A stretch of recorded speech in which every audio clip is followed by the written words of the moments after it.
Hi guys, இன்றைக்கி நான் பார்க்க போகிறேன்னா வந்து கோயிலுக்கு ரெடி ஆகிட்டோமே, எல்லாமே ஜாலி ஆகிட்டாங்க. அதுக்கப்புறமா வந்து இவங்க தான் என் பெரியம்மா.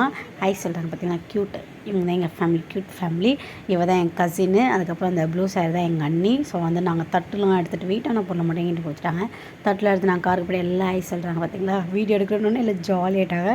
ஸோ எங்கள் பெரியம்மா, எங்கள் அண்ணன், எங்கள் அண்ணி, என் சிஸ்டர் ஹஸ்பண்ட் எல்லாருமே ஜாலி. இன்னும் நிறைய கூட்டம், எல்லாமே வேலை இருக்குது சொல்லிட்டு வரல. ஸோ நிறைய பேர் இருப்பாங்க, வர முடியாத ஒரு சுச்சுவேஷனு. அதுக்கப்புறம் இவங்க 2 பேர் நாங்கள் எல்லாமே டான்ஸ் ஆடினோம். எனக்கு கொஞ்சம் வாமிட் ஆனாலும் உட்காந்து தான் டான்ஸ் ஆடினோம். டான்ஸ் ஆடிட்டே நாங்கள் வந்து ஆந்திராவுக்கு போயிட்டோம், கோயிலுக்கு போயிட்டோம். கோயில் சூப்பராக இருந்துச்சு, தரிசனமாக நல்லா இருந்துச்சு, பூஜையும் நல்லா இருந்துச்சு, எல்லாமே சூப்பராக இருந்துச்சு. ஃபோன் அலோடு இல்லை, பேக் எதுவுமே அலோடு இல்லை.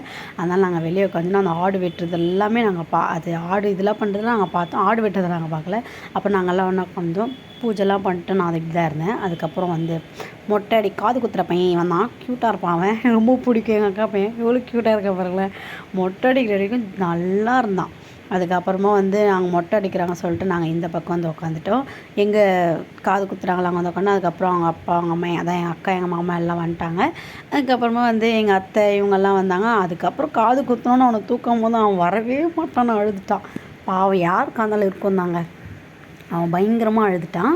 அதுக்கப்புறம் அவனை வந்து உட்கார வச்சேன். அப்பயும் அவன் அழுவவே இல்லை. இந்த மாதிரி வந்து ஃபேமிலி ஃபங்க்ஷன்லாம் மிஸ் பண்ணிங்க, அப்போ ரொம்ப ஜாலியாக இருக்கும். அவனை கலாச்சிக்கிட்டு, அவனை நோண்டிக்கின்னு, அவனை அழுவ வச்சிக்கலாம் இருந்தோம்.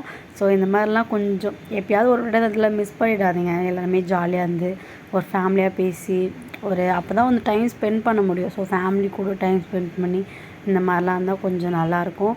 அதுக்கப்புறமா அவனுக்கு காது குத்துறதுக்குன்னுக்காக ஒரு லிக்விட் போட்டாங்க. ஏன்னா அது ஒன்று வந்து காது குத்துறது டப்புன்னு போயிடுமா, வலிக்காமல் போயிடுமா. எனக்குலாம் அதெல்லாம் பண்ணாங்களா தெரில. அதெல்லாம் வந்து இப்போலாம் ஜென்ரேஷன். அவனுக்கு அதை போட்டாங்க. அதுக்கப்புறம் காது குத்து செம்மையாக அழுதுட்டான். மூஞ்சியே ரெட் ஆகிடுச்சு, பார்க்கவே பாவமாக அந்த குழந்த மூஞ்சை பார்க்கறதுக்கு. அதுக்கப்புறமா எப்படி இவங்க தான் எங்களாம் கசின்ஸ், கசின் சொந்தக்காரங்க, ரிலேட்டிவ்ஸு. இவங்கெல்லாம் வந்து இது பண்ணிட்டு இருந்தாங்க. நாங்கள் வந்து பிரியாணி சாப்பிட்லாம், ஃபேஸ் கட் அப்படியே இருக்குது. அப்போ தான் நான் குரங்கையும் பார்த்தோம், அதுக்கப்புறம் இவளையும் பார்த்தோம். அதுக்கப்புறம் நாங்கள் வந்து பிரியாணி சாப்பிட்டு ஃபோட்டோ எடுத்துகிட்டு வீட்டுக்கு கிளம்பிட்டோம். Tata, bye by.